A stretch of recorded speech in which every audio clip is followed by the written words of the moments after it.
Good morning, everybody. Good morning, good morning. Look how smushy he is. Breegion. Are you trying to get up or Breegion? Huge yawn. Oh man, my ass is sore because I walked around Seattle a lot yesterday for jury duty, which you might think is like, why are you walking around Seattle instead of doing jury duty? Well, I'll tell you. Here's how jury duty went. To get up super early because you need to be there by 8:30. And Danielle's like, you should just like Uber in and then I'll come get you. Because they say on your jury duty slip that parking is tough to find, expensive, and is not reimbursed. So I was like, all right. But then I committed to the Uber, and the Uber probably costs more than the parking like 2 times over. So that was a mistake already. Get there, 45-minute orientation, 20 of those minutes being a video that was not set to full screen on the monitor. It was like I was back in junior high, where the teacher had like the mouse cursor right in the middle of the video, except this one was in Windows Media Player and it was not full screen. And nobody went up the whole time because there was a sticker somewhere on the laptop area that just said, do not. And no one wanted to touch it, even though I saw later it said, do not move, not do not touch. Couldn't see it because I was sitting down. Another 25 minutes of the lady explaining like what the hell is going to go on today. Blah, blah, blah. You're going to be split into 2 groups. The 2 trials that we got going on right now are, they only need 6 people, maybe 7 per jury. So 12 to 14 out of over 50 people. So it's like you already got good odds that you're not going to get picked. None of the other jury recognized me. None of us, I don't think, even spoke to each other because no one wants to be there. And even the orientation person was like, we know nobody wants to be here. Let's just try to get this over with. I'm called to the first group. I'm number 15. So we line up. 1 through 25, you get a little number. They line you up. They take you into like 3 meeting rooms Datto dance until you're ready to be brought into the court. So like 1 through 7 sits on a row over here. And then I was like 8 through 17 in the middle, and then the rest of them in the back.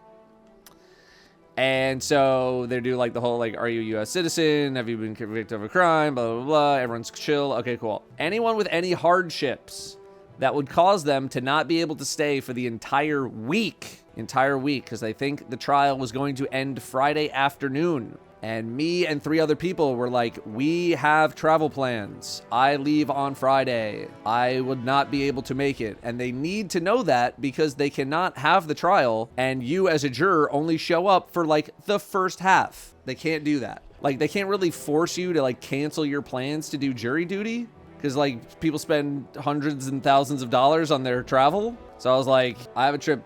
I'm leaving on Friday morning. They're like, okay. Jot everybody's name down, all the numbers that couldn't make it. Okay, fine. We get sent back out. Here's the problem. Here was the problem. 1 through 7 get sent out in their order. 1, 2, 3, 4, 5, 6, 7. 8 through 17 was seated in a way where 8 was against the wall and we were closer to the middle. So they had us walk out 16, 17, 15, 14, 13 behind them. So now we're out of order. The problem is that no one 1 through 9, or maybe 1 through 10, had a hardship. We were all good to go.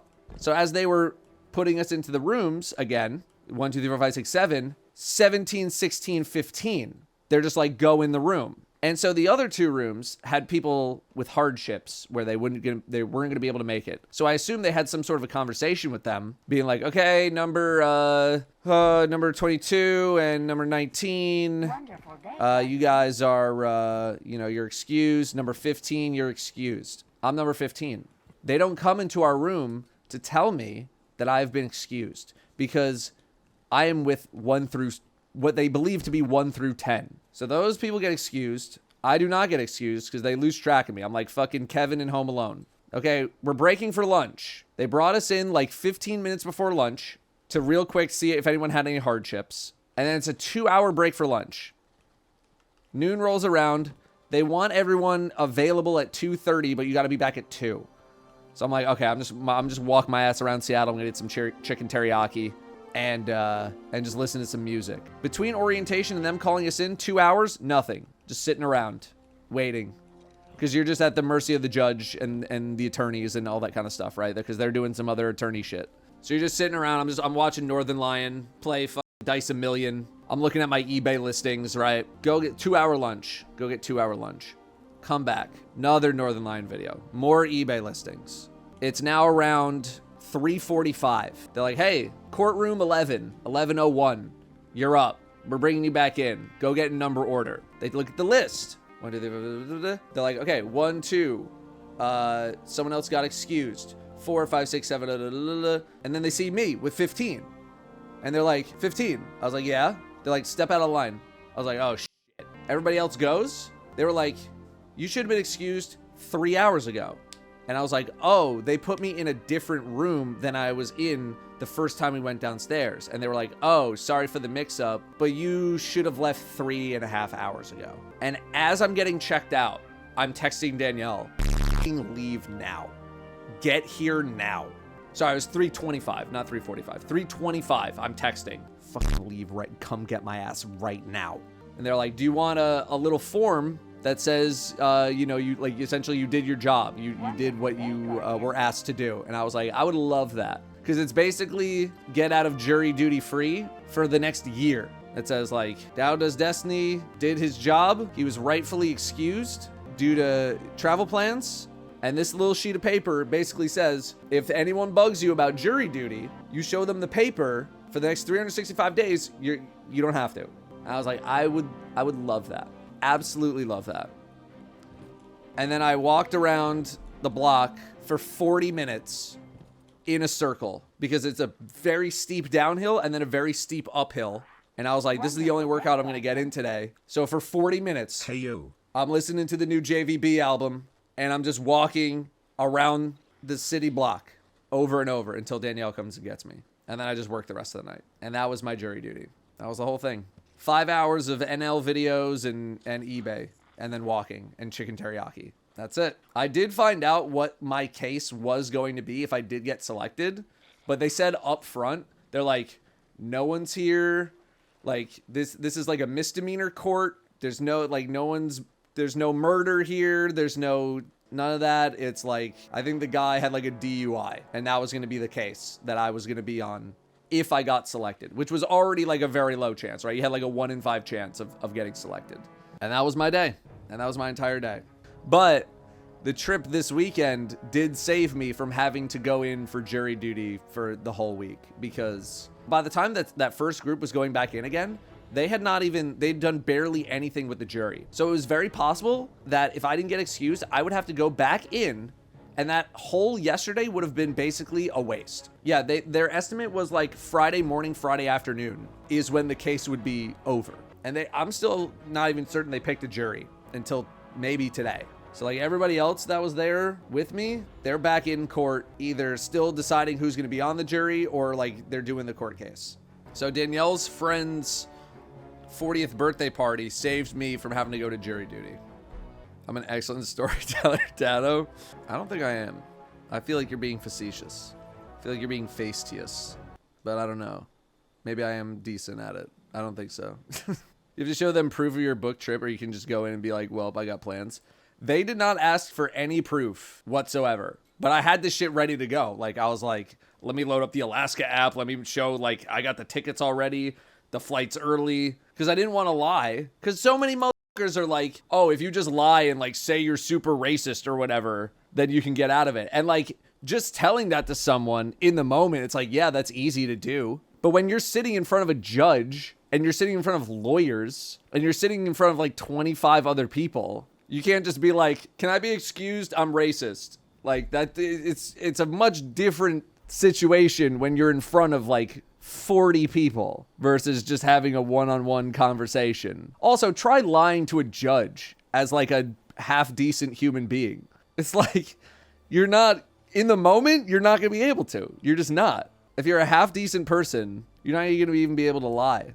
I started to try to be like, my flight's Thursday afternoon. I was thinking it in my head and I was just like, just be honest, Friday morning. They need you for Friday morning / Friday afternoon. If you cannot make it 100% of the time, they're not going to keep you. So just tell them Friday morning. That's when the flight is. So I got out of it. They don't check. They don't check at all. They just assume that you're being honest. I mean, you're literally in a court. I think that their assumption is that you're going to tell the truth. Because otherwise, like, everyone would have an excuse. There was, out of the 25 that were in there, 4 people had an excuse. Everybody else was like, no, I'm good. Play something. Oh, I'm sorry. Are you missing Caldera 4-minute speed runs? Sorry, is this bit about me being in court not as interesting as Caldera fucking speed runs? Sorry, brother. You at the wrong stream. No, we didn't swear on a Bible. They're just like, put your hand up and like, and just be like, they're basically just like, everyone put up your right hand. And then the judge is like, all right, y'all are chill, right? And everyone's just like, yeah.